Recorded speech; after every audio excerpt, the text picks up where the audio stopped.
Hi friends, শুভ্রাস কিচেনে আপনাদের সবাইকে ওয়েলকাম। আমি আজকে আরও একটা নিরামিষ আইটেম নিয়ে এসেছি, পুঁই শাকের চচ্চড়ি। এটা খেতে এই গরমকালে ভীষণই ভালো লাগে। তাহলে চলুন দেখে নিই এই পুঁই শাকের চচ্চড়ি করতে আমাদের কি কি লাগছে। পুঁই শাকের তরকারি করার জন্য আমি এখানে পুঁই শাকগুলোকে খুব ভালো করে ধুয়ে কেটে রেখেছি। এখানে আমি কিছুটা বিউলির ডালের বড়ি নিয়েছি কাঁচা লঙ্কা মাঝখান থেকে চিড়ে রাখা, ঝালটা আপনারা আপনাদের পরিমাণ মতো নেবেন। আর আমি নিয়েছি এখানে 5 ফোড়ন। আর এখানে আমি কিছু সবজি কেটে রেখেছি, ডুমো ডুমো করে আলু কেটে রেখেছি, মিষ্টি কুমড়ো কেটে রেখেছি, বেগুন কেটেছি। আর এখানে আমি কাঁঠালের বীজগুলোকে মাঝখান থেকে ফালা দিয়ে রেখেছি। আর রান্নাটা আমি করব সর্ষের তেলে, আর নুন হলুদ মিষ্টি এটা তো লাগবেই। তাহলে চলুন শুরু করা যাক রান্নাটা। একটা কড়াইতে আমি কিছুটা সর্ষের তেল গরম করে নিয়েছি। এবার আমি ডালের বড়ি কটা ভেজে নেব।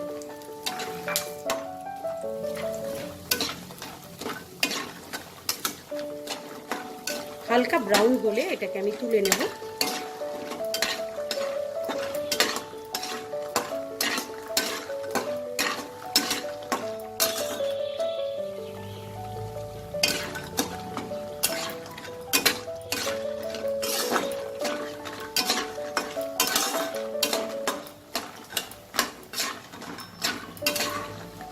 বড়িটা ভাজা হয়ে গেছে।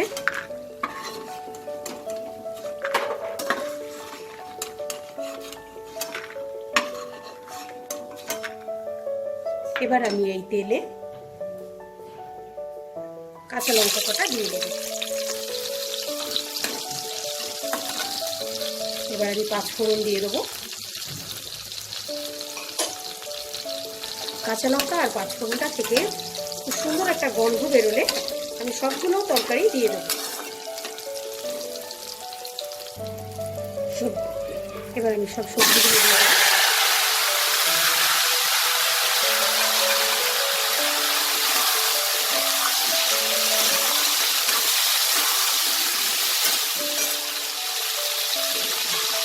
এতে আমি এখন পরিমাণ মতো হলুদ,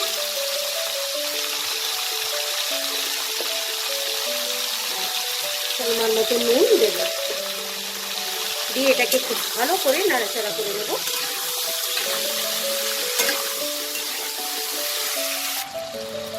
তরকারিগুলোকে আমি 2-3 মিনিট খুব ভালো করে তেলে নাড়াচাড়া করে নিয়েছি। এবার আমি পুঁই শাকগুলোকে দিয়ে দেবো।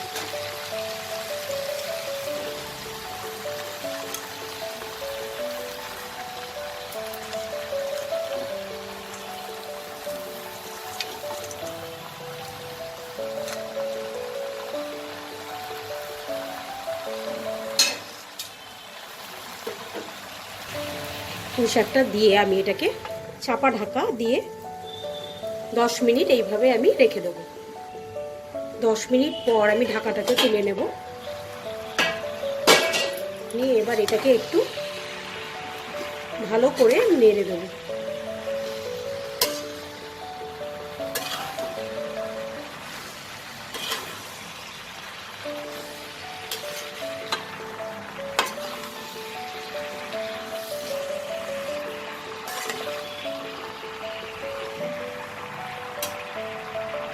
আবার এটাকে আমি 5 মিনিট ঢেকে রান্না করব।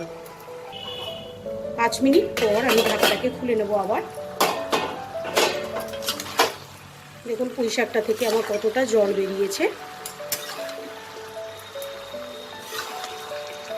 এটাকে খুব ভালো করে একটু নেড়ে দেব।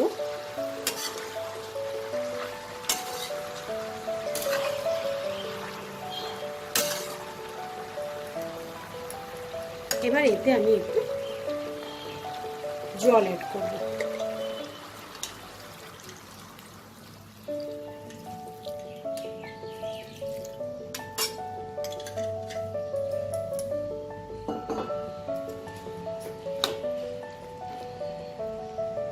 জলটা দিয়ে আমি আবার এটাকে ঢাকা দিয়ে দেব। যতক্ষণ আমার সবজিগুলো আর পুঁই শাকের ডাঁটাগুলো নরম না হচ্ছে ততক্ষণ আমি এইভাবে ঢেকে এটাকে রান্না করব। 10 মিনিট পর দেখুন আমি ঢাকাটাকে খুলে নিয়েছি। এবার আমি এখানে দেখে নিন, এখানে আলুগুলো আমার পুরোপুরি সেদ্ধ, আর একটু হবে, অন্য সব সবজিগুলো সেদ্ধ হয়ে গেছে। ডাঁটা আর আলুটা আর একটু হবে। এবার আমি এর মধ্যে ভেজে রাখা বড়িগুলো দিয়ে দেবো, দিয়ে এটাকে আরেকটু চাপা ঢাকা দিয়ে দেবো। পুঁই শাকের তরকারিটা আমার হয়ে গেছে। আমি একটু আলু কুমড়ো এগুলো সবগুলোকে একটু ঘেটে দিয়েছি। এটা একটু ঘাটা ঘাটা হলে ভালো লাগে, না হলে সব তরকারিগুলো মনে হয় যেন তাকিয়ে আছে। এবার আমি এতে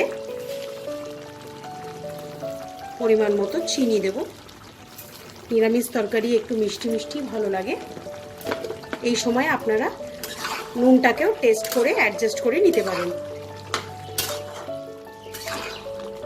তরকারিটা আমার হয়ে গেছে, এবার এটাকে আমি নামিয়ে নিচ্ছি। তরকারিটাকে আমি সার্ভিং ডিশে সার্ভ করে নিয়েছি। আপনাদের যদি আমার এই রান্নাটা ভালো লাগে লাইক শেয়ার করতে ভুলবেন না, আর আপনাদের মতামত আমাকে কমেন্ট বক্সে অবশ্যই লিখে জানাবেন। আর যারা এখনও আমার চ্যানেলটাকে সাবস্ক্রাইব করেনি তাদেরকে অনেক অনেক অনুরোধ, আমার চ্যানেলটা আপনারা সাবস্ক্রাইব করে নেবেন আর বেল আইকনটা টিপতে ভুলবেন না। আজ আসি, আবার আসবো নতুন কোনো এক রেসিপি নিয়ে। বাই।